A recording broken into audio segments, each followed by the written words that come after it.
Afternoon, everyone. Welcome to the spring semester.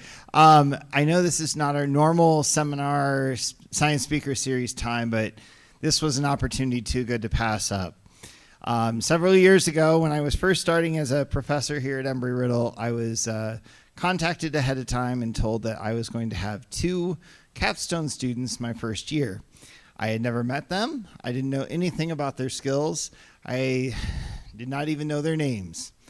And I showed up, and one of these students was Noura Ibrahim, who's here today.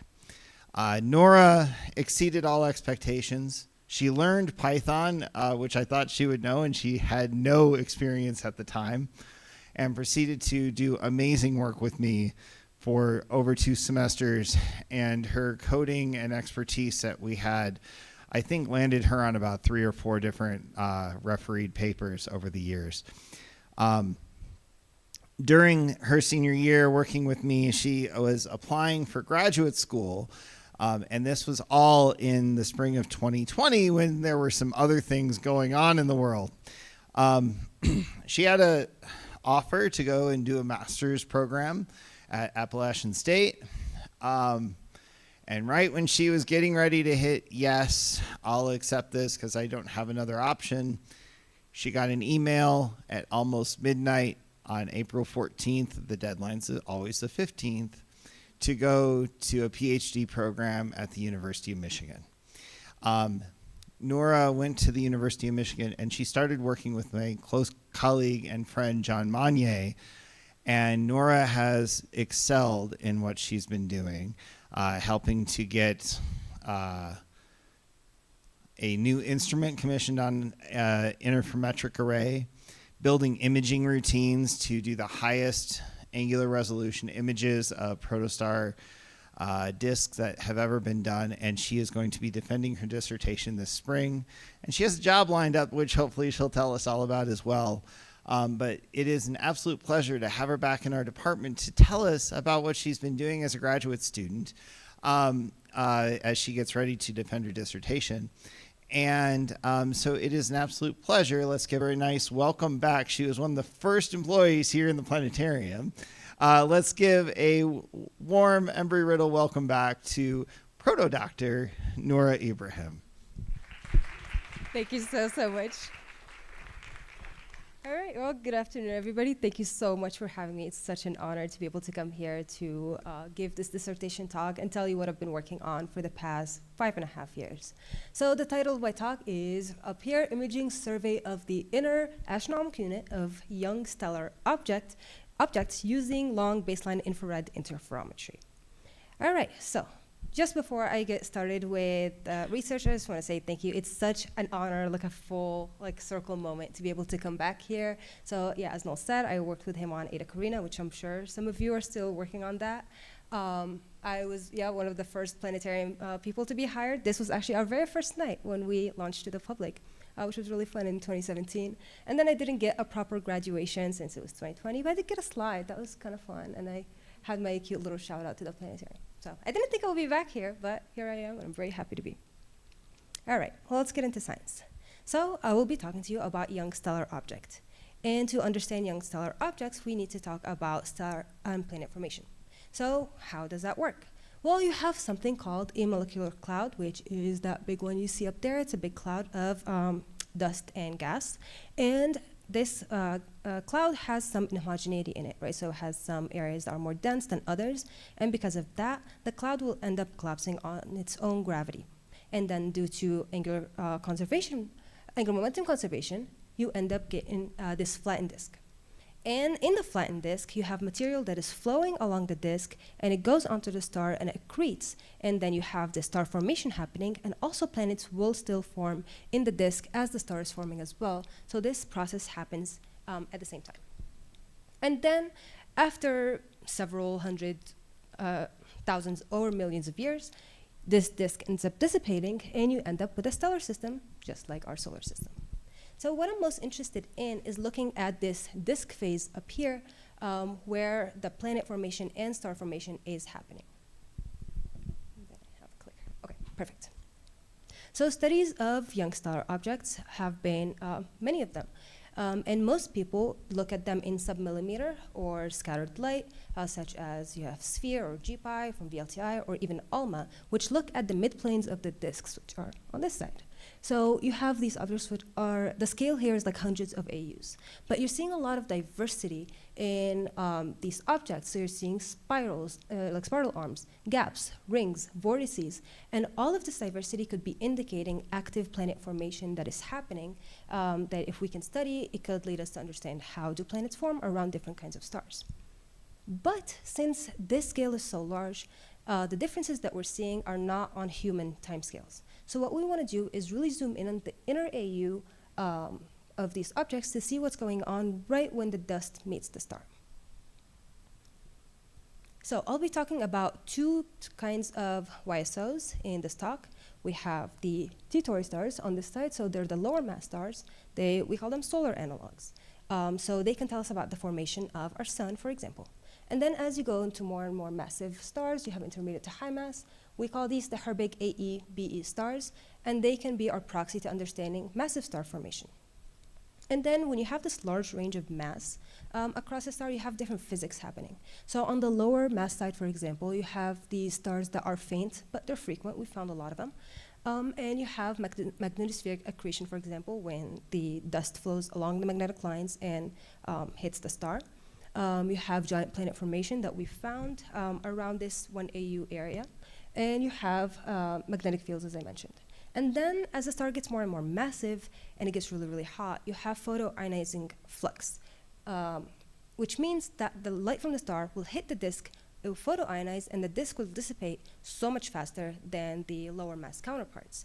And the disk can dissipate up to 2 times as fast, which means that these objects are really bright, but they're super rare to see because they're going to be really young and dissipate really quickly. So for example, like in O stars, for example, we don't see any disks around them because they're so quick, we just don't catch them. All right. So here is a schematic of what a typical protoplanetary disk looks like. So starting in the middle there, you have a star, and then around it is magnetospheric accretion lines. So as I said, the dust will flow along the disk and then will go around the magnetic field lines, hit the star, and that will emit in the UV. And then in the middle there, you have, here, let me use the light. There, in the middle here, you have this area where we don't expect dust to be because it's too hot. Dust will simply sublimate or just evaporate or whatever word you want to use there. But we call this the dust-free cavity. And this is on the order of sub-AU to about 1 AU. And then when it gets to about 1500 Kelvin, you hit this dust wall right here. We call this the dust destruction rim. And this is about the area that I'm trying to study where all the action is happening. Because when you go to colder and colder temperatures, the disk gets much easier to see. However, things are moving on timescales that can be about 7 magnitudes slower than what's happening on these lifetimes, which we call about like grad student lifetimes, because I've seen changes. So let me tell you about what's going on there. But to be able to resolve this area, which is, again, sub-AU, you need really, really high angular resolution, and having a single dish telescope will not get you there. You need sub-milli-arcsecond resolution. So that's why we use long baseline interferometry.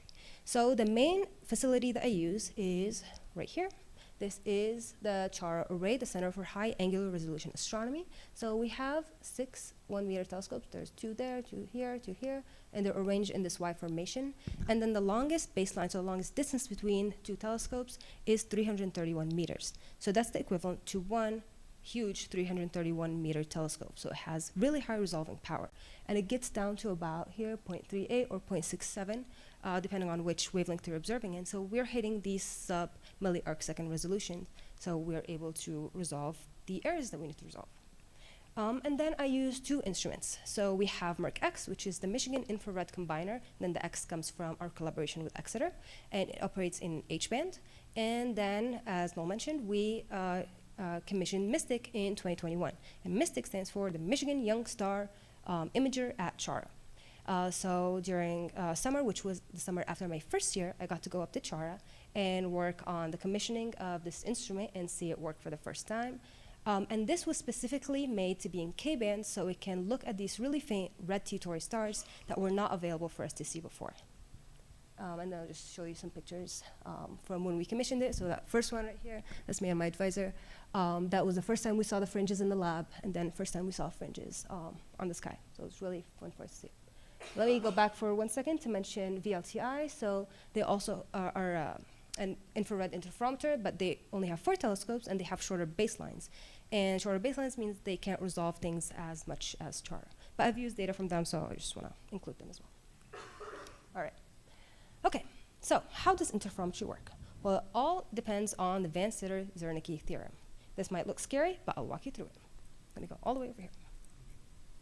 Okay, so there's one thing that we measure from, well, not just one thing, but one of the things that we measure from interferometry is what we call visibility, which is denoted right here as mu. And it depends on B, baseline, which is distance between telescopes. It also depends on this alpha, which is coordinates. We use U and V for interferometry, but it's similar to RA and DEC, so you're familiar with that. And then you have this intensity, which is intensity on the sky. That's the light you're getting from the star. So if you have all of this stuff, and you can see this familiar form, this is a Fourier, like a Fourier transform. So what you can do is inverse the Fourier transform, and you can recover the intensity on the sky using what we're observing, which is the visibility. And you can reconstruct an image or a model to see what kind of object is giving you that kind of interference pattern that you're looking at. So let's see how it works like actually in the lab. So before I run this video, I'm just going to show you, tell you what each of the panels are, okay? So the first panel right here, this is going to be light from all 6 telescopes at the same time, but you're going to be seeing pairs cycle. So you have 6 telescopes, you combine 2, so you have 15 different combinations. So it's going to cycle through them. This is the fringe pattern, right? We're doing interferometry, we're doing interference. You're going to see the fringe pattern here of light and dark. And this is going to be the measure of the contrast between the fringe patterns. Here, so let me play that video. So as you're going to see, the telescopes are cycling right there. You're seeing that pattern change. And then this amplitude that we're measuring here, this is what we call the visibility. So that is going to be our first observable from interferometry. Next is what we call closure phases. And closure phases are very important for us because they allow us to eliminate a lot of the errors that we can get. So as I mentioned, we're on a mountain. The telescopes, some of them are 330 meters apart. It's not an even area. There can be differences happening in the atmosphere between telescopes, for example. So what do we do to get rid of that? So if you have the light coming in, right, it has some intrinsic phase, which you see here in the solid line. And then you have, if you have some aberration, for example, in front of one of the telescopes, it's going to introduce a phase. So let's see what we do. You combine them in threes. I want to show you why. So if you have telescope 1 and you combine it with 2, and 2 has some phase introduced by the atmosphere, you're going to introduce this atmospheric phase here. So when you observe the phase, it's going to have something intrinsic, and then add on the atmospheric phase. And then when you combine the light from 2 to 3, you're introducing that same phase, but opposite, right? So it's equal and opposite. So you have the intrinsic and then the equal and opposite phase right here. And then 3 to 1, that doesn't have a phase, or maybe it does, but you're adding it here as well. And then when you add these all up together, you see that they will cancel out.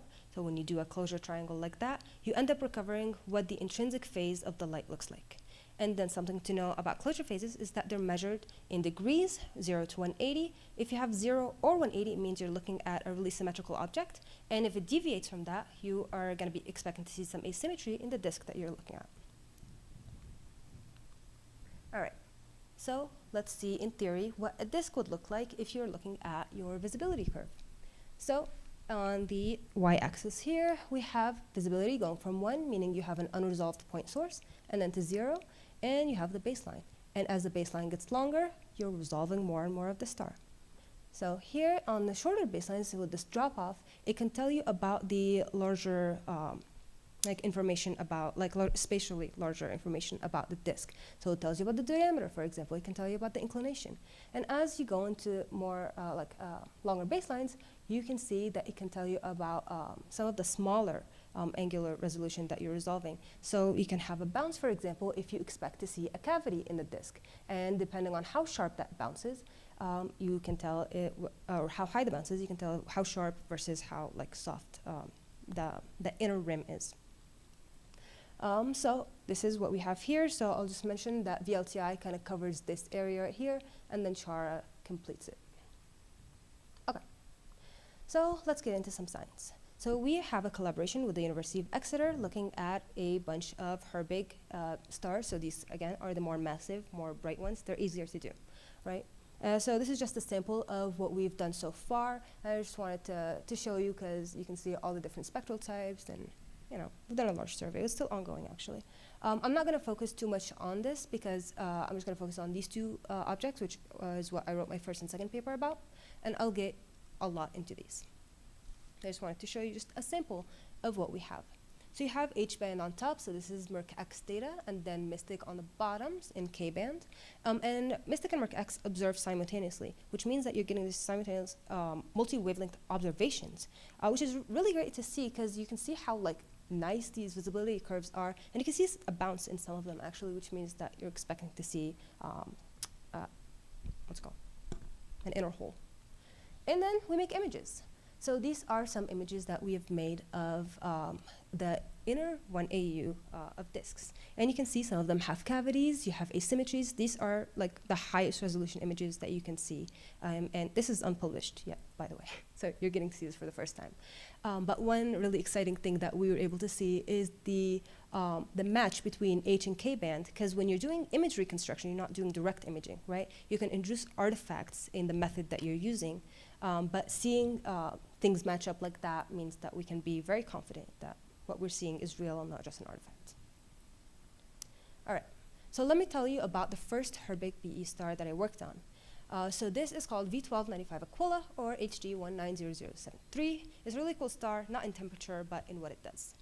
So it is about a kiloparsec away. It's very, very luminous. It's intermediately massive. It has some narrow emission line features, and it has a weak detected magnetic field. And as I told you, massive stars don't really have, or we can't really detect magnetic fields around them, but it's really cool that they were able to detect a weak one around it.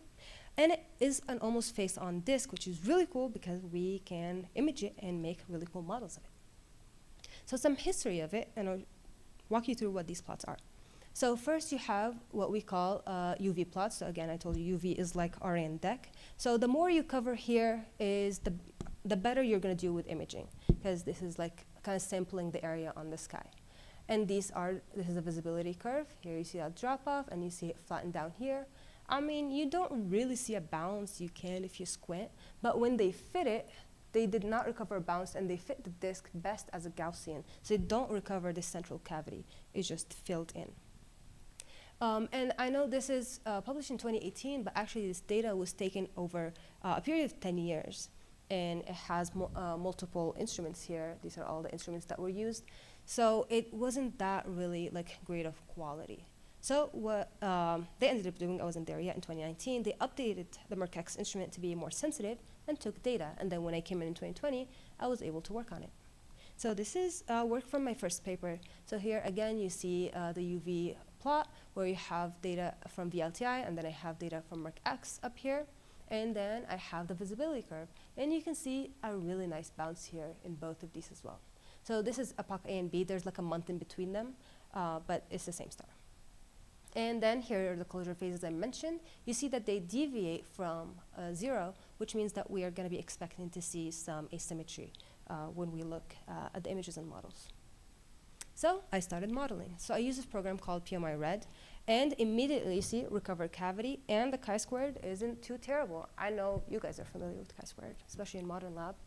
But you can see I fit a bunch of, I fit the visibility curve to each of the wavelengths. We have different wavelength channels. That's what's happening here. And this is epoch A, epoch B. It does pretty well. But with this model, it's also called the donut model, you're not able to constrain the inner and outer rim separately, so we made up our own model, which we call the double sigmoid. And you can see the chi-square gets a lot better, and you still have this inner cavity, and I'll just show you what this model looks like in functional form. It's supposed to be symmetric on this side, because this is 0 where you have the star where it's dark, and then it gets bright, and it gets down here again. And then it's just going to be symmetric on this side as well. Right, so here it is. But the best fit model that they had previously in 2018 had a Gaussian, right? They saw some emission coming in from the center. It was like, okay, what if the center is not fully dark? So we added this alpha double sigmoid, which added an alpha parameter to the inner edge here. So this alpha parameter is allowed to go up and down, could be completely dark or have some light, and this is the functional form, and it fits a lot better. So we are expecting to see some light coming in from this supposedly inner cavity. That was interesting to see in the models. And I'll mention that these are all symmetric for now, but we know that we're expecting to see some asymmetry. But when I did a lot of the asymmetric models, and I'll tell you, I spent a year and a half working on asymmetric models, I didn't really find anything that was concretely like perfect. Oh, this is the one that causes the closure phases to look like that. But I did try a whole bunch of them, and I'll show you. I tried like using like putting some light on this side and not on this side. I tried adding like maybe like an exoplanet down here, or I even made the star to be off center. You know, it's not exactly in the center, which can happen. And I'll just mention that putting the star off center is the simplest model that drives the chi-square way down, which, you know, something to think about. And then we worked on some imaging as well after models. And then imaging is model free, so it's a really nice test for consistency. So what we have when we do imaging is we fix the star to have the slope, meaning that it's not changing with wavelength, it's just gonna be at the same brightness. Or it is changing with wavelength, but just, but with this factor, right? And then we fit for the flux of the disk, which I made to be that. That's what I found in the fits. And I have this SED curve from photometry to have J-band, H-band, and K-band. So for this, I only have MERC-X data. And you can see these are the different components that I have in my models. And the one thing that I want to mention is that the inner region here is contributing about 15% of the light coming from the disk. Again, supposedly dark cavity. But let me show you what the images look like. So these are the images, and I need to shout myself out. These are the very first like sharp images of the inner disk ever published. So it was my work in 2023. So here I've overlaid the solar system for scale. So what are we seeing here? We're seeing asymmetries, we're seeing inhomogeneity. This star is off center to the disk. And we're seeing this object right here that seems to be rotating in between the two epochs. And we're getting some emission coming in from the inside as well. And then we're really curious about this rotating feature. Like, is that an exoplanet? Did we discover that? But if it was an exoplanet moving at Keplerian speed, it would move this much, about 63 degrees, and it only goes about half, which is really weird, mysterious. We haven't solved that. But, you know, the more you find out, the more questions that you end up asking, which is just how science goes. But these are pretty much, this is pretty much the work that I did for this paper, so I'll just give you some really quick conclusions. So again, this was the first really sharp, highest resolution image of the inner disk. The modeling and imaging showed us that, so the images confirmed that the 15% of the light coming in from the inner disk. Other people are working on why that happens. We don't know. Maybe it's like different dust, like a different dust environment, different dust structure. It's not my job, but they're figuring it out. And then we have first imaged evidence of temporal variation. And then another study for another Herbig disk found that same sub-Keplerian movement in another disk called MWC275. So that was really interesting to confirm, and we're not just like crazy. We suggest that maybe it's a binary star to explain why it's off-center, possibly. But that needs a lot more work to be done. But you know, we are seeing probable evidence of planet formation, which is really cool. And in the really like super inner region. And again, that was 30 days apart. We're seeing a lot of changes. Okay, my next object that I want to talk about is MWC340. And it is an earlier type B star, so we're not really sure B2 or B3. That's just what we get from the literature, so we're gonna have this range. But as you can see here, this is the visibility curve, and it doesn't look like anything that I've shown you. And I was really curious when I saw that, but this is the signature of a binary star. This is what a visibility curve of a binary star will look like. And this star was not known to be a binary, so we got the honor of discovering a binary star and writing about it. So that's what we did. So I put it through my modeling software, and sure enough, you recover two objects right here. And what do you do with a binary star? Well, you make an orbit. So we made this orbit over here. We had about 5 years of coverage on it. So you can see it's a very tiny arc of all the possible orbit fits here. So we need a lot more data. So I'll preface this by saying we put constraints on some parameters. We didn't really fully characterize the orbit. But this is what we have here. And then actually the best fit ended up having like an eccentricity of 1, which drives the mass to unphysical, like, let me tell you, like 400,000 solar masses. Doesn't make sense. So we had to constrain the mass using the models, which gives us some much more reasonable eccentricity. Okay, and of course we made images. So it is very hard to see on here, but this is star 1, star B is somewhere here. I don't see it. Yeah, you can kind of see it here, but A and B. But I zoom in on it for you. So here's A in H band, in K band for this one night. And you can see this extension here, so you can clearly see this is a star with a disk around it. Really young star with a disk around it, still accreting. And then B does have some extension, but if you see this arrow here, the extension is along that arrow, which is where we expect this effect that we call bandwidth smearing to take effect. So maybe we're not really sure if that's due to that effect or if it's actually extended. But if you look at the flux, we have that the longer wavelengths are brighter. So K band is brighter than H band, which tell you there's more dust, meaning there is a disk. So we can rest assured there are 2 disks of these 2 really young stars orbiting around each other. Again, this has not been seen before. So it was really cool for us to publish that. And this is the next night just for consistency. There, let me go back. Consistency, we can see that. All right, next, I did a lot of studies on this disk to try to figure out what's going on. Because again, it was known as 1 star, so the stellar parameters that I had were for 1 star. Like, okay, let's try to assign stellar parameters for each star. That's what I do here with this SED. So you have star B at the bottom here, star A, and because I mentioned it's B2 to 3, we're putting ranges here. So we have a lower range temperature limit, a higher range temperature limit. And I'm not gonna go too much into exactly what's going on here. I'll show you a table at the end, but I just wanna prove that I did it. Okay, and then we put some, we did isochrone analysis to figure out what the ages of the stars are. And usually when you're looking at binary stars, we expect them to evolve at the same time, so they should be the same age. But what we found for these stars is that they don't fit on the same isochrone, which is really weird. And I'll have some theories for why that is, but here you have a range for star A and star B. It's not really showing on here, but I promise the box is there. I think it's just the color. Interesting. Okay. And then here is a zoom in on the orbit. And I want to tell you, look, this is kind of for scale, 0.038 milliarcseconds here.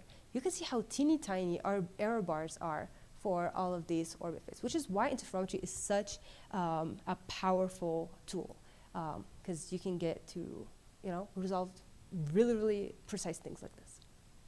And then here is a table of all the orbital parameters, and here are my best fits that I think should make sense if you fix the mass, which we get from modeling. And then these are the stellar parameters that we have for the stars, the primary and the secondary. You can see they're both really, really luminous. This is in log space, pretty massive and really, really young. Okay, so some conclusions from here. So why are we seeing this high eccentricity that is actually only driven by one epoch? Oh, let me actually go back. Right here, do you see this one night? Do you see this is much smaller here and this deviates so much? We don't know why this one just goes in. It could be maybe due to a wobble of a third companion, because when a companion goes around the orbit, it kind of does this like loops. So maybe it's a wobble of a third companion. It's less likely. Or maybe it's photocenter shifts. If the disk is like flaring or something is happening like that, it just will push it to be like more luminous in one side versus the other. The discrepancy in age could maybe due to differential reddening. Maybe there's like some dust in front of star A that's not in front of star B, so that's why it's different. Or maybe we have inaccurate luminosity ratios that we put into the SED fit. So we're gonna need a lot more data to figure that out, because we only have H and K band luminosity ratios. Or maybe B is still evolving and A is already on the main sequence, which will be really interesting if that's it. So we're gonna need a lot more like accurate stellar evolution models. But in order to be able to figure out what's going on, so here's the data that we need. This is an observational talk, so I'll tell you what we need. We need aperture masking visible speckle data, so we can get the luminosity ratios. J-band especially, we're trying to get J-band working at CHARA. It's been an adventure. And then we need to do more monitoring because our best fit right now is about a 20-year period, and we only have 5 years. So we're going to need a lot more to figure out what's going on. All right. And this is the last third part of my talk, which is about the T Tauri survey. And I spent, so since we commissioned the MYSTIC instrument in 2021, I've spent every semester since observing T Tauri stars and building up this catalog. It's not very big right now, but this is just the sample of the ones that I chose to put in my dissertation. There are many others, and I'll tell you why I didn't choose to work with them. But here are the visibility curves we're looking at here in K-band. And then here they are in H-band. And you can see just how much poorer this quality is. And again, let me go back to K-band to show you how beautiful they are. And this is why we needed to build MYSTIC, to be able to get this data on these really faint red stars. So I did what I do best, and I took visibility curves, and I made models of them. And I made many, many models. So we wanted to go into this research project not having any assumptions about what the disk looks like. We want to be agnostic about it, so that's why I made this. So I didn't make the modeling pipeline, but I made a pipeline for the pipeline to make a bunch of different models and figure out my chi-squareds for me, figure out what's consistent, what's inconsistent. So I have H-band on top, K-band on the bottom. You're seeing a lot of matching, especially in the inclination and the sizes, which is really cool to see. And again, I have a sample of 9 stars. Here are all of them. I just wanted to show you that I have them. And they look pretty consistent for the most part. All right, so what do you do with this information? And I will start here saying this is all preliminary results that I did for my AAS talks. I only got these results about last week. But I can tell you what's cool about them. So we have SED fits, right? So you can get photometry, and then you have the J, H, and K bands here. This is where we expect infrared emission to be. So if you have emission here in your infrared, it means that you have dust, right? So if you have just a star, it would look like this. But since you have more photometry going up like this, we're expecting to see a disk. So we fit a disk to it, and we're able to figure out how much the star contributes in this area versus how much the disk contributes.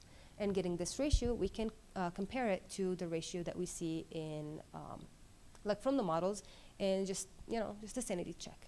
Are we doing the models correctly? Are things matching up? Are they not?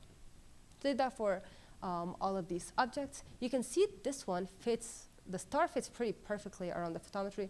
So unfortunately, there's no disk around this one star. So, I mean, it's fun to be able to figure that out. And it's actually one of the faintest ones. It was so hard to observe. But, nice discovery. So I only chose these 6 to do the SED fits because the other 3 are either variable or binary and variable. So it's hard to figure out what's going on with photometry. All right. And then we can also do what's called a size luminosity diagram. So this, on the y-axis here, is the radius in AU of the cavity, right? So this is what the dust destruction radius is versus the luminosity of the central star. And back in 2002, it was proposed by my advisor in Monnier 2002. And then we have this data from Monnier 2005. So these are all Herbig stars. And you can see this, this relationship relates radius to luminosity, the square root of luminosity. And these lines here represent different dust temperatures. So you have from about 1,000 to 1,500 Kelvin. And I told you 1,500 Kelvin is kind of where dust will start to sublimate. And then you have different kind of physics happening here for how the light will interact from the star to the disk. And you can see it's not really preferring a single one of these. There's a bunch of scatter, but it kind of follows that trend, right? But then you have these really luminous stars up here, which they call the undersized disks. And this has to do with how the cavity or the inner wall looks like. So for these ones, they think it's a thin disk with an optically thin cavity.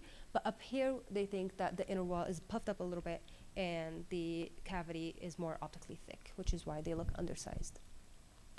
But this is from 2005, and these are Herbig stars. So VLTI was able to add their own survey on here, and they did their K-band and H-band of also Herbig stars. There is so much scatter in there, and I told you they have shorter wavelength or shorter baselines, which means they don't resolve stuff as good as we do. But it's good information to have, and they don't use the exact same way of doing measuring the sizes of the disks, so maybe it's not super fair to compare them directly with the way we do ours, but it's helpful to see the trend. They also looked at T Tauri stars, which fill in these lower luminosity gaps right here, and then we can add our own sample down here to fill in the gap. Which again, you're seeing a scatter here around the trend, or around the different ways of heating, but this trend still seems to hold. And I just want to zoom in a little bit on my targets and show you that these are all, like the reds are above the blues for the exact same target. So what we're looking at is the disks in K-band, right? So it's the longer wavelength, are bigger than the disks in H-band, so the shorter wavelength. So in longer wavelength, we're seeing more and more in dust. So you're looking at more disk, less star. So that makes sense that it would appear longer when we're looking at a longer wavelength. Why is that interesting? Is because it was theorized to be true, right, just based on physics, but previous studies of Herbig stars did not see this relationship to hold true. They said that there was no difference between H and K. So it was really interesting to see how consistently we see it in our sample, which is a lot more sensitive now. All right, and I'm just almost done. So here is, so I don't have conclusions just yet, because I told you it's preliminary results, but I'll give you some reflections about what is going on. So all the models that I showed you are all symmetric models, but there are some non-zero 180 closure phases, like our YTAU, for example, which I'm showing a model of right here. It has kind of this like bipolar shape to it, and I have some images that will confirm that shape as well. Not ready to be seen just yet. Need to do a lot more confirmations on there, but very cool for us to see. Another object, RW Auriga, that I showed was theorized by ALMA, which looks at the big disk, that it has a misaligned inner disk, and they kind of were able to fit for some projection angle for what the inner disk misalignment is, and we're able to confirm that misalignment for them, so that was a really cool thing for us to see as well. And then so many of the disks that I had to cut out of this sample were either variable or binary, or again, binary and variable. So they deserve their own papers, so somebody should go in and do that. But for this, we decided to keep it as boring as possible to just have a uniform sample. And again, it was cool to see that the percent star contribution in H and K band is consistent, but I need to do a lot more cross-checking in the methods that I did, so I can say that with 100% certainty. And I'm working with a first year on making images that I will put into the dissertation, but just not ready to show just yet. So here's a summary of all the things that I talked to you about today. So using the CHARA array's really long baselines, we're able to get to sub-millisecond resolution, super high resolving power, to be able to look at these inner AUs of young stellar objects. So shout out to Georgia State University and CHARA for allowing us to do this work. And I used MERC-X and MYSTIC to look at simultaneous multi-wavelength observations of young stellar objects. I was able to see a lot of consistency happening there. We were able to see the first evidence of a dynamic inner rim. Could be evidence of planet formation. We don't know yet. We're getting a much bigger sample for that.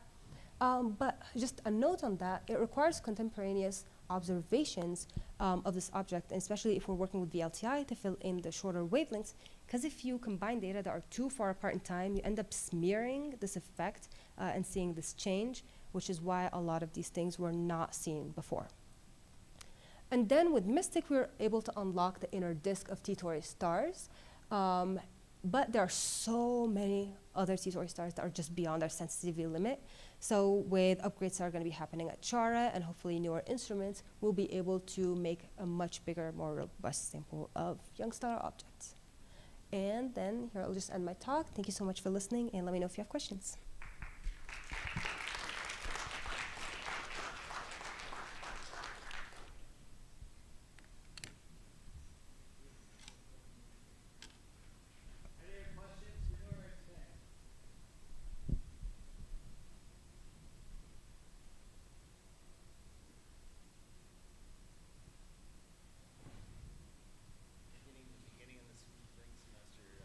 Welcome back.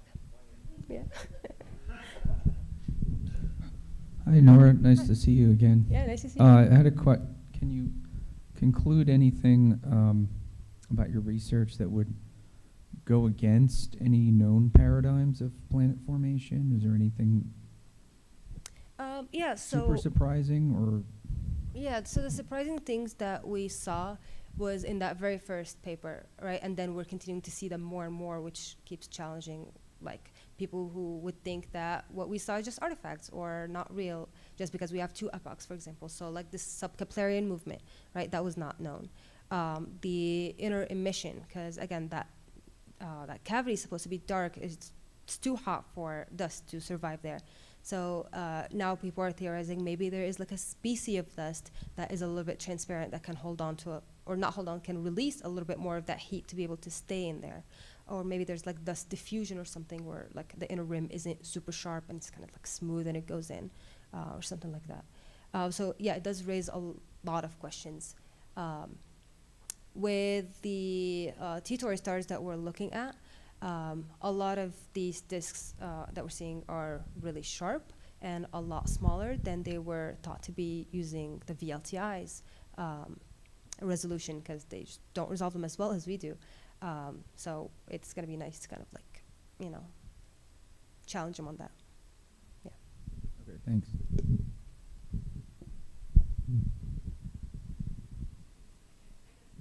No, it's being.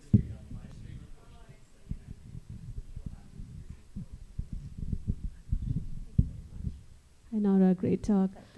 So I have a question. The two T Tauri stars are known to undergo like a lot of flaring, right? So how is that accounted for when you're making the images? Does that show up only as brightness or any changes in the accretion disk structures or anything? Do we know that? Gotcha. Yeah, so I have some really high accretors. So there are a few things that will change. For some of them, like RY tau, RW Origa, and which one? AS205, I think. So this is where the variability comes from, right? So when I see a lot of different photometry, a lot of it, I don't know which epoch to use, right? And based on that, it's going to change the percent of star versus disk ratio in the H band, and it can make the disk look a lot smaller, for example. And let me go back to the size luminosity diagram. So when you add the accretion luminosity down here, so usually this is central star versus the accretion luminosity, some of those high accretors are going to be pushed this way, and they might join these undersized disks as well. But most of the light that happens in accretion is in UV, so it will not really disrupt our light that much. Yeah.